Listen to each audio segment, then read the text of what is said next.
Motor fairing bermesin 250cc adalah motor paling realistis yang bisa kita punya dengan pendapatan rata-rata yang ada di Indonesia. Kenapa? Tentu aja karena harga motor fairing 250cc bisa dibilang masih cukup terjangkau untuk kebanyakan orang Indonesia. Yang mana kebanyakan harganya masih di bawah 70 jutaan. Motor sport fairing 250cc memang memiliki tampilan yang menyerupai motor gede, dan penggunanya pun kebanyakan bangga akan hal itu.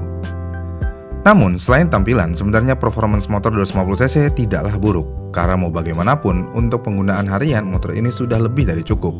Performance-nya dapat banget, mau macet ataupun lancar, motor sport fairing 250cc masih sangat nyaman digunakan. Jadi, ya, motor 250cc sport fairing adalah jawabannya. Namun sayangnya, ini pasar Indonesia, yang mana pasar Indonesia adalah pasar yang sangat kompetitif dan sangat menuntut.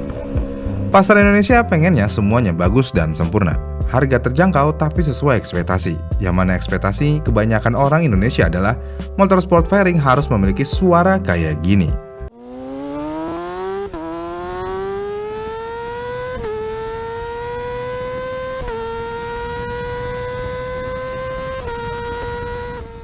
Sayangnya, suara motor 2 silinder kayak gini.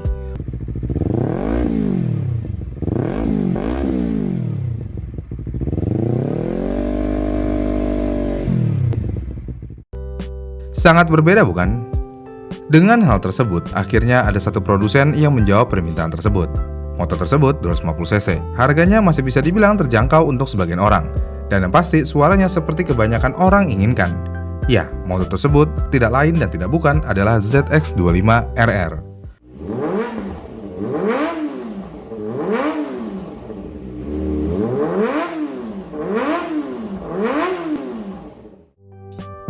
ZX25R adalah jawaban dari permintaan pasar yang sangat menuntut ini, yang seharusnya motor ini adalah motor paling sempurna untuk pasar Indonesia.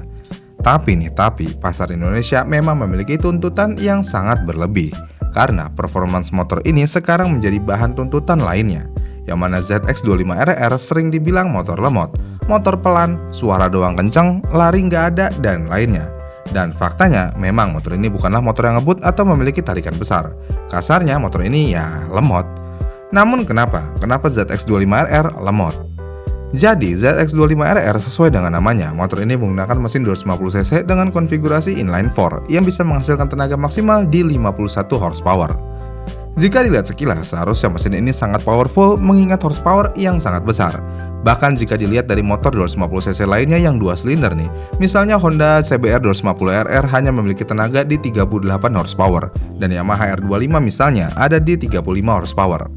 Dengan adanya perbedaan tersebut, seharusnya motor ZX250RR adalah motor yang nggak lemot. Bentar, kita lihat lebih lanjut lagi apa yang membuat motor ini lemot. Mesin ZX25RR menggunakan bor di 50 mm dan stroknya di 31,8 mm yang bisa menghasilkan torsi sebesar 22,9 Nm dan rasio kompresi di 12,5:1. Dengan spesifikasi yang ada, motor ini bisa mencapai RPM yang sangat tinggi. RPM tenaganya juga ada di 15.500 dan RPM torsinya ada di 14.500. Keren banget sih sebenarnya. Apa yang salah? Tentu aja stroknya yang salah. Kenapa bisa salah? Jadi pada prinsipnya, stroke panjang bisa membuat torsi menjadi lebih besar. Dan jika torsinya semakin besar, efeknya tenaga pada putaran mesin bawah atau rendah jadi semakin enteng. Coba kita lihat spesifikasi mesin Ninja 250 2 silinder.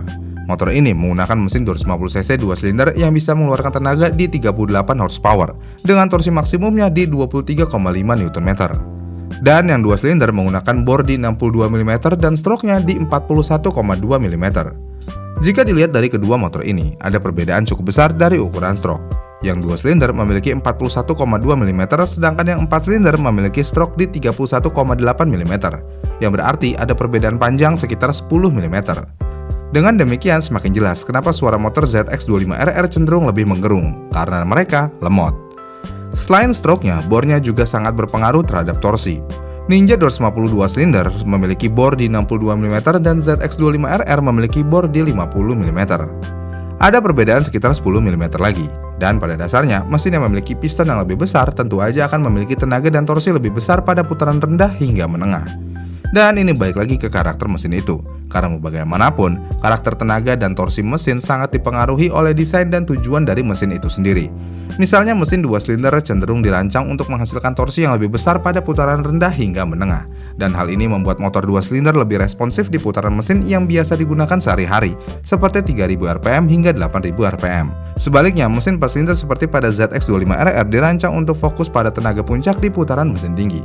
Sebagai contoh, tenaga maksimal ZX25R baru benar-benar terasa ketika RPM mencapai kisaran 12.000 hingga 17.000 RPM. Dalam konteks penggunaan harian dan dalam perkotaan, pengendara ZX biasanya akan jarang berada di putaran mesin setinggi itu, sehingga performa mesinnya tidak terasa maksimal alias lemot. Di sisi lain, mesin 2 silinder sudah memberikan performa optimal bahkan pada RPM yang lebih rendah, dan hal ini membuatnya terasa lebih bertenaga dan responsif di kondisi jalan normal. Selain itu, rasio kompresi juga menjadi faktor penting dalam perbandingan ini. Mesin 4 silinder seperti ZX25R biasanya memiliki rasio kompresi yang lebih tinggi dibandingkan mesin 2 silinder. Dengan rasio kompresi yang lebih tinggi, ini tentu aja memungkinkan mesin menghasilkan tenaga lebih besar, tetapi juga membutuhkan putaran mesin yang lebih tinggi untuk mencapai efisiensi maksimal. Dan ini adalah salah satu alasan mengapa ZX25R tidak menunjukkan performa yang optimal pada putaran rendah. Kemudian selain itu, faktor bobot juga tidak bisa diabaikan. Mesin 4 silinder pada ZX25RR misalnya memiliki desain yang lebih kompleks dan berat dibandingkan mesin 2 silinder. Dengan kompleksitas ini tentu aja akan mempengaruhi distribusi bobot motor secara keseluruhan. ZX25RR memiliki bobot basah di 182 kg, sedangkan berat Ninja 250 Fi ada di 163 kg. Jadi ZX25RR lebih berat sekitar 19 kg. Kenapa bisa memiliki berat sampai 19 kg? Tentu aja bobot tambahan dari ZX25R ini tidak hanya berasal dari mesin, tetapi juga dari komponen pendukung seperti sistem pendingin yang lebih besar dan komponen internal lainnya yang mendukung performa mesin 4 silinder. Dengan hal-hal yang ada, tentu aja hal ini membuat motor ZX25RR menjadi motor yang lemot. Tapi motor ini bukanlah motor pelan. Memang suaranya lebih kencang daripada larinya, dan itu memang faktanya. Hal ini bisa terjadi karena suara ZX benar-benar menggerung banget karena RPM mesin ini tinggi banget, bisa sampai 15.000 RPM. Untuk membuktikan kalau motor ZX25R ini bukanlah motor yang pelan, motor ini bisa mencapai top speed di 192 km per jam dengan akselerasi dari 0 ke 100-nya ada di 5,74 detik.